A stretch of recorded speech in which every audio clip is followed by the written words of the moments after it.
Eu sempre brinco que tem dois tipos de concurseiro ou de alunos de aulas básicas de direito processual civil, né? O aluno que já errou e o aluno que vai errar uma questão de litisconsórcio, sobretudo quando mistura litisconsórcio necessário, unitário.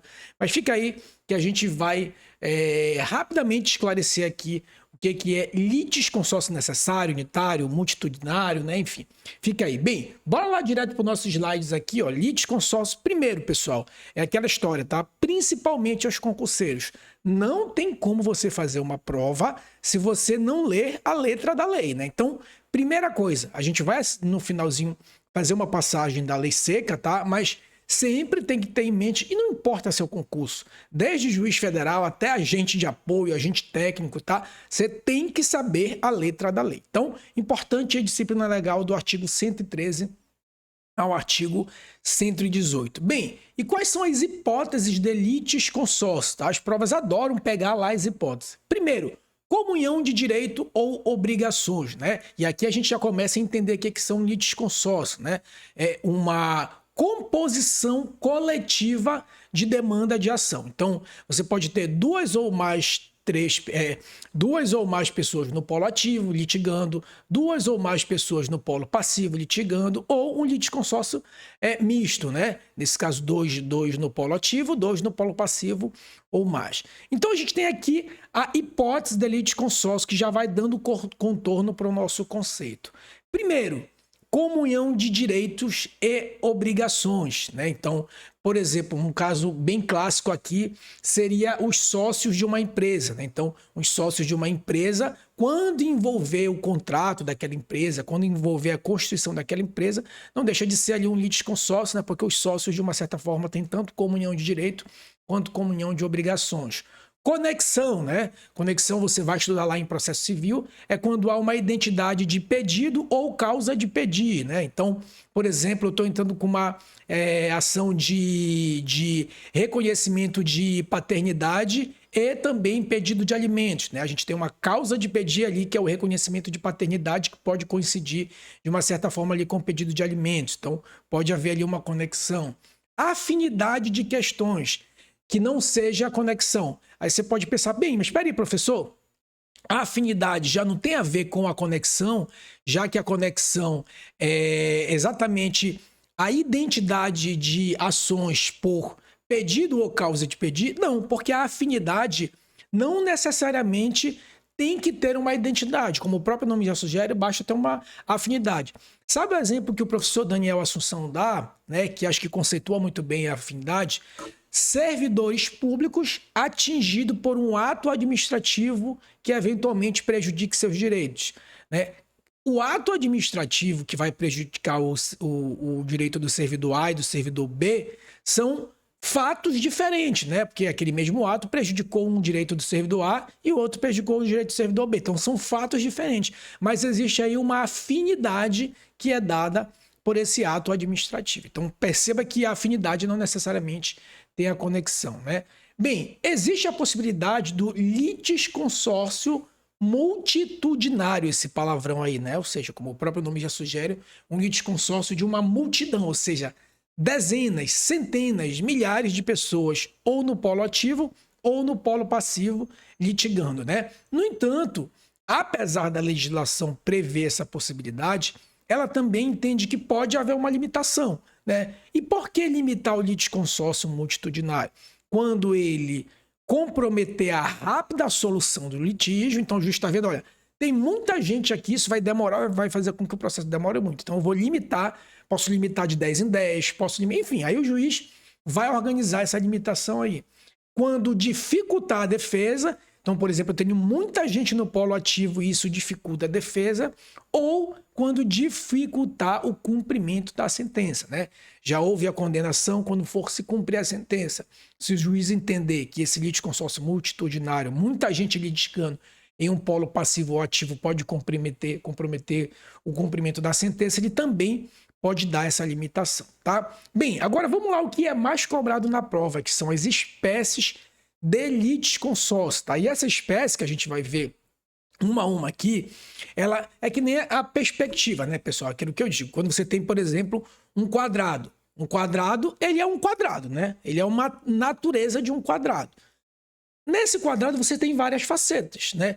Pode ter uma faceta vermelha, outra azul, outra amarela. Você vai dizer o quadrado é amarelo? Não, depende. Se você virar aqui para uma faceta vermelha, o quadrado vai ser vermelho. Se você virar para uma faceta amarela, o quadrado vai ser amarelo. Então, essa classificação também depende da faceta que você está observando. Então, cada faceta, cada perspectiva tem uma classificação. Então, por exemplo, quanto à posição, né, ou a ocupação na demanda. Então, a gente tem no polo passivo ou no polo ativo. Então, o litisconsórcio pode ser passivo, ativo ou misto, né? Pode ter litisconsórcio no lado ativo e no lado passivo, no autor e no réu, né? Quanto ao momento, né? O litisconsórcio pode ser no momento da proposição da ação ou pode ocorrer de forma ulterior. Depois que a ação já está tramitando, a pessoa ingressa como litisconsórcio no decorrer da demanda. Então, isso daí pode variar também ou no momento ou de forma ulterior.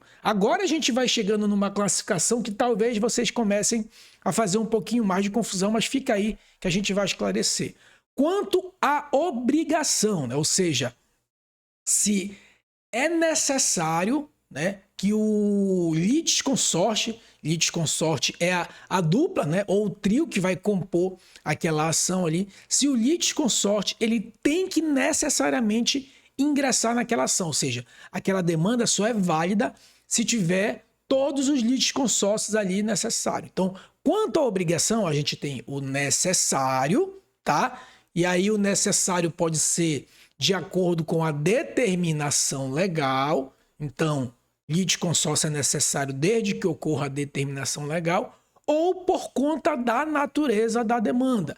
Por exemplo, o litisconsórcio contra, vamos supor que um casal adquiriu um imóvel e esse imóvel aí, existe uma ação para anular esse contrato. Bem, a natureza daquela relação reclama que a demanda seja proposta em desfavor do casal e não apenas do marido ou da esposa, né? Então tem que ser proposta em relação ao casal, né? E não apenas só. Então necessariamente tem que ser ao casal. E esse mesmo exemplo do casal pode também decorrer de lei. Por exemplo, ações de propriedades de direito real tem que ter os consortes, né? Marido e mulher, os cônjuges. Então, essa necessidade, ela pode advir tanto da lei quanto da natureza jurídica da relação. Então, a lei, obviamente, vai ter a previsão que necessariamente tem que vir um ou outro. Por exemplo, na minha área de direito eleitoral, quando se propõe uma demanda para cassação de diploma, que tem como consequência a cassação do mandato, né? A derrubada do mandato, a lei eleitoral prevê que o litisconsórcio tem que ser necessário entre presidente e vice, governador e vice, prefeito e vice, tá? E facultativo, obviamente, é quando a demanda pode seguir sem necessariamente chamar o outro polo da demanda, tá? Então, cuidado aí que para você não confundir lá na frente quando a gente vai falar de outro tipo de litisconsórcio. Quanto ao destino, e aqui eu não quero que você confunda. E aqui quer dizer quanto à obrigatoriedade da decisão. Então, o litisconsórcio ele é unitário quando a decisão tem que ser uniforme para todos os demandados, né? Então, por exemplo, uma ação de uso capião ou uma ação de anulação de contrato, uma anulação de casamento, por exemplo.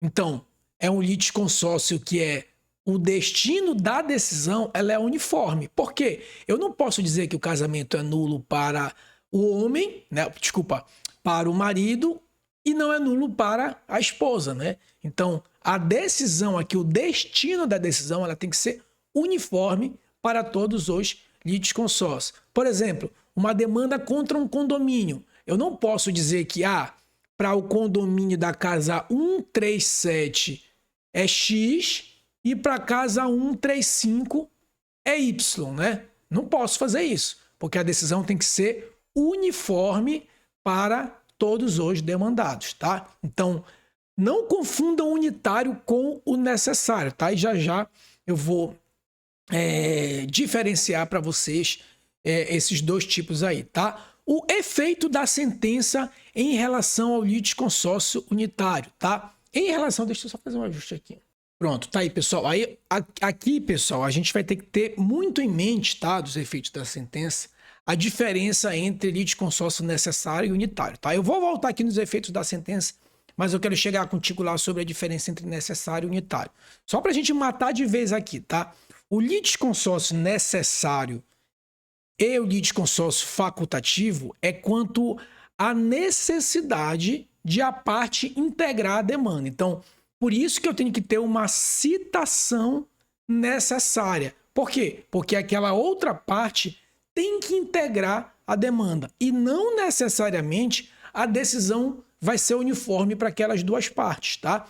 Já o litisconsórcio unitário versus simples não diz respeito à citação, diz respeito à decisão uniforme, tá? Então, pelo menos, embora a doutrina divija, tá?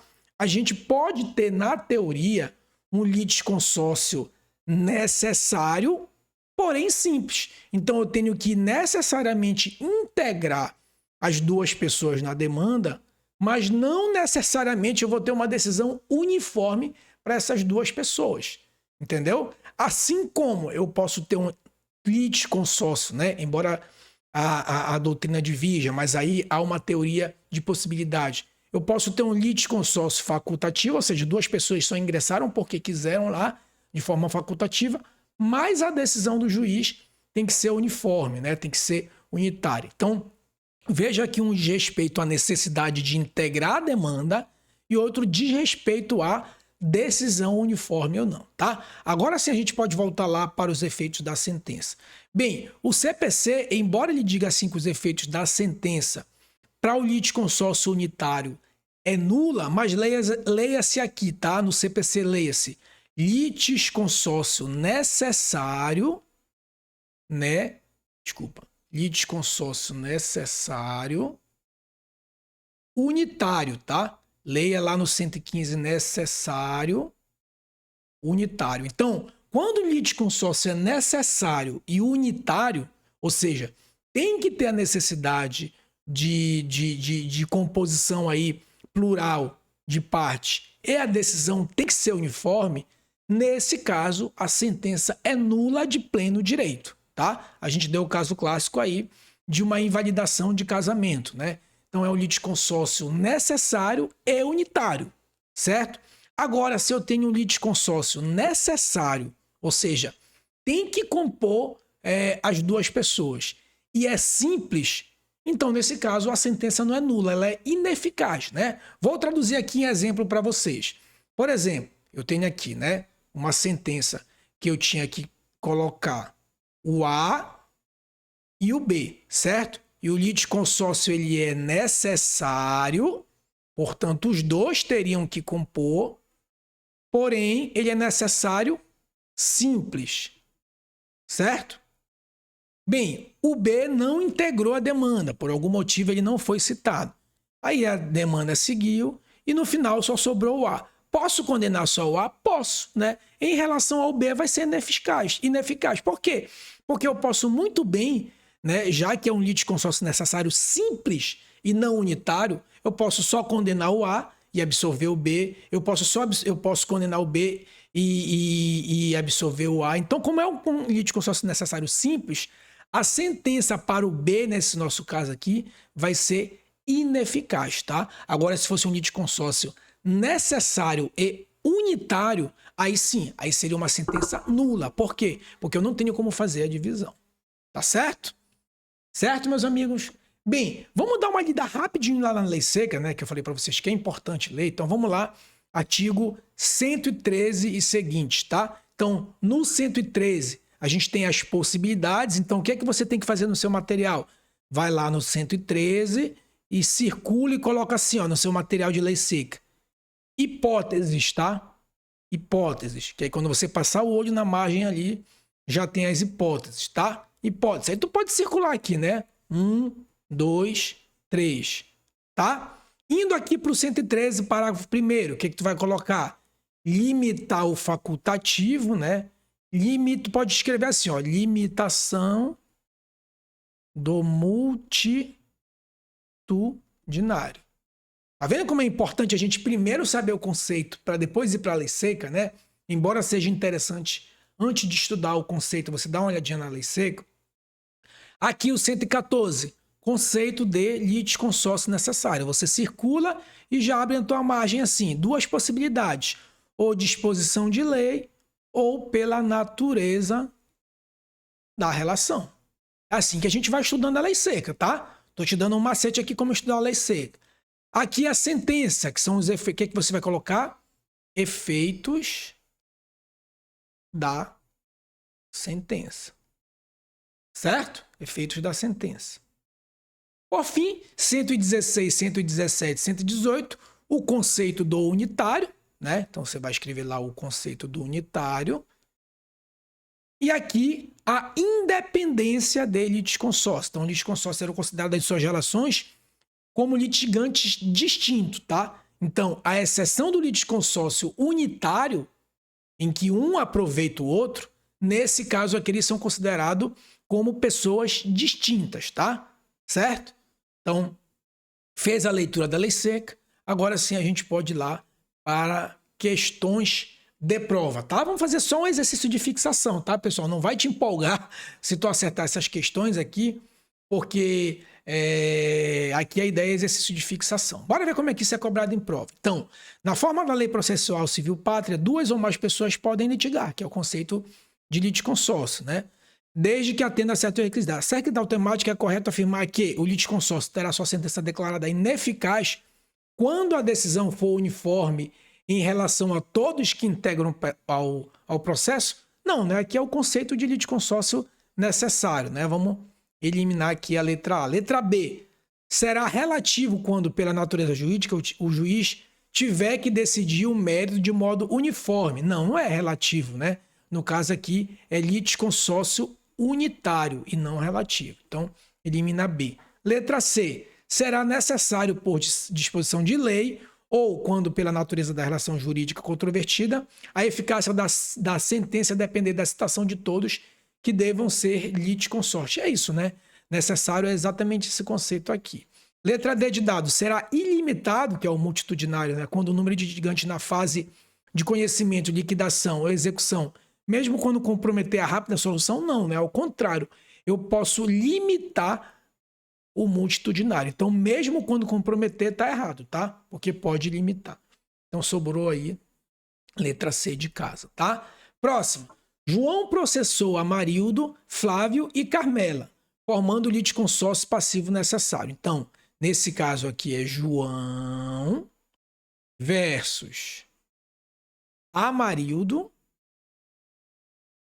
Flávio e Carmela. Bem, Amarildo, após ser citado, né, que é um dos réus, apresentou defesa reconhecendo os fatos. Flávio contestou, negando a ocorrência. Carmela foi réu. Então, Amarildo admitiu o fato ilícito, Flávio contestou e Carmela foi réu. Considerando apenas informações em cima sem maiores elucubrações, é correto afirmar: Carmela não sofrerá os efeitos da revelia. 2. Amarildo será necessariamente condenado? Não, né? Não é o fato de ele ter reconhecido, né, que ele será necessariamente condenado. Então, é errado a 2. 3. A contestação de Flávio não produzirá efeito defensivo algum, haja visto o comportamento dos outros réus. Não. Lembra que a gente falou que os réus eles se comportam de maneira independente? Então, sobrou apenas a primeira afirmativa. Carmela não sofrerá os efeitos da revelia, porque ela vai aproveitar a defesa dos demais, né? Então, nesse caso aqui, lembra que só beneficia, tá? Não prejudica. Então, afirmativa aqui, a primeira afirmativa apenas que está correta, tá? Próxima. A respeito do tema litisconsórcio, assinale a alternativa incorreta. Pessoal, toda vez que tiver incorreta, coloquem assim, tá? Errada, porque a gente está tão acostumado a fazer a correta que a gente pode se confundir, tá? O litisconsórcio será necessário por disposição de lei, por convenção das partes. Opa, já tem um errinho aqui, né? não é por convenção das partes, né? Ou por lei ou pela natureza da relação. Então, não vamos ainda se agoniar, marcar só um pinguim aqui, vamos para B. O juiz poderá limitar o litisconsórcio facultativo, não, multitudinário, quando o número de litigantes na fase de liquidação de sentença, execução, quando comprometer a rápida solução do litígio e dificultar a defesa. Legal, certo, né? Então, certo, letra B. Letra C. Cada litisconsórcio tem direito de promover o andamento do processo e todos devem ser intimados dos respectivos atos. Sim, né? Lembre que ele pode atuar de forma independente. D. O requerimento de limitação de litisconsórcio interrompe o prazo para manifestação ou resposta que recomeçará da intimação da decisão que é solucionar. É isso, né? Quando limita o litisconsórcio, interrompe o prazo para a defesa, sobrou letra A, tá? Vamos lá para a próxima. Nunca marcar de primeira, tá, pessoal? Olha sempre as demais e vai eliminando. Em uma ação judicial com litisconsórcio passivo, apenas um dos réus requereu ao juiz a produção de prova, enquanto os demais permaneceram inertes. De acordo com o CPC, é correto afirmar: o pedido somente produzirá efeito se houver concordância dos demais. Não, né? Lembra que eles agem de forma diferente, né? Então, já vou eliminar a A. Letra B. O pedido não poderá ser apreciado, pois deveria ter sido formulado por todos os réus. Também não, né? Eles agem de forma independente. Letra C. O pedido deve ser indeferido, pois apenas o autor pode requerer a produção de prova. Obviamente que não, né? Letra D. Cada litisconsórcio possui de legitimidade para praticar atos processuais, independente dos demais. É isso aí, né? Eita, pessoal, a garganta deu uma engasgada aqui, né? Cada litisconsórcio possui legitimidade para praticar atos processuais independente da manifestação dos demais, né? Correto, né, pessoal? Independência. E letra E, bora, só para confirmar, no pedido é inválido, pois a produção de prova depende do requerimento conjunto. Não, né? Há uma independência. Certo? E por fim, última questão. Considere que determinada ação judicial relativa à hipótese para a qual a lei impõe a formação de litisconsórcio necessário unitário, tá? Nesse caso, lembra aqui, necessário, ou seja, todos têm que compor a demanda, e unitário, o destino é o mesmo para todos, tá? Seja processada e julgada procedente sem a formação do litisconsórcio. Ou seja, lembra que a gente falou lá? A, B, só o A foi chamado, o B não foi chamado. Como é um litisconsórcio necessário unitário, a decisão é nula de pleno direito, tá? Se fosse um litisconsórcio necessário simples, aí ela só seria ineficaz para quem não fez parte da demanda. Nessa situação, ela é ineficaz? Não, ela não é ineficaz, ela é nula. Então, tá errado aqui o ineficaz. É válida? Também não é válida. Letra C, é válida, mas o litisconsórcio que não integrou a relação processual poderá interpor recurso? Também não é válida. Letra D, é nula, D, pleno direito, tá? Ela é ineficaz se for um litisconsórcio necessário simples ou um facultativo simples, tá bom? Então, necessário unitário vai ser ineficaz. Certo, meus amigos? Bom, essa foi a tua linha de litisconsórcio aí do CPC. Não se esquece aqui de se inscrever no canal, que a gente tem dicas de concurso e aulas básicas de direito processual civil, direito penal, direito constitucional, né? Os direitos básicos com aula básicas. Não se esquece de se inscrever aqui no canal. Forte abraço, tchau, tchau e até a próxima.